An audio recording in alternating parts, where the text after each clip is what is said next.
समाजासमोर मी मांडणार.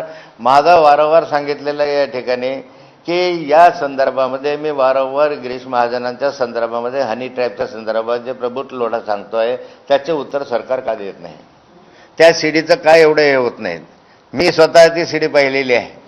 त्याने मला ते दाखवलेली आहे. पण बार्गेनिंगमध्ये तो त्याने सांगितलं ते की मी दाखवलं होतं. प्रफुल्ल लोढांनी स्वतः सांगितलं. मी खडसेंनी दाखवलं होतं हे त्यांनी सांगितलेलं आहे. स्वतः त्याची सीडी आपल्याकडे आहे.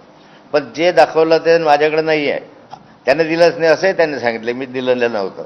मग जे त्याने ते पाहिलेलं आहे त्याच्या संदर्भात चर्चा करावी, चौकशी करावी. तो भाग वेगळा होता. मी त्या भागावर बोलणार नाही. मी आज फक्त एवढ्या भागावर बोलेल की या ठिकाणी माझ्या जावयांनी हे सगळं व्हायच्या आधीच हे सांगितलेलं होतं की हे पाळत असे असे आणि असे असे व्हिडिओ कॅमेरे आमच्याकडे आहे. तर त्याच्या चौकशा करा ना तुम्ही. त्या जाऊ द्या तो प्रकार. मग तर त्या प्रकाराचा छडा आम्ही लावूच. आणखी नाशिकच्याही प्रकरणाचा लावूच. आणखी आमच्याकडे साताऱ्याचं प्रकरण एक आलेलं आहे हनी ट्रॅपच्या संदर्भामधलं. 2 माजी मंत्र्यांचं आणि एक मंत्र्यांच्या मुलाचं तेही आलेलं आहे. ते खात्री करू आपण. तिथल्या लोकल चॅनलनं ते प्रकाशित केलेलं आहे. महाराष्ट्रावर अशा स्वरूपाचे चाललेले आहे. हे पुढे येऊ नयेत म्हणा प्रयत्न दिसतोय. पण याचा अर्थ असा होणार नाही की तुम्ही आम्हाला बदनाम करा. सांगली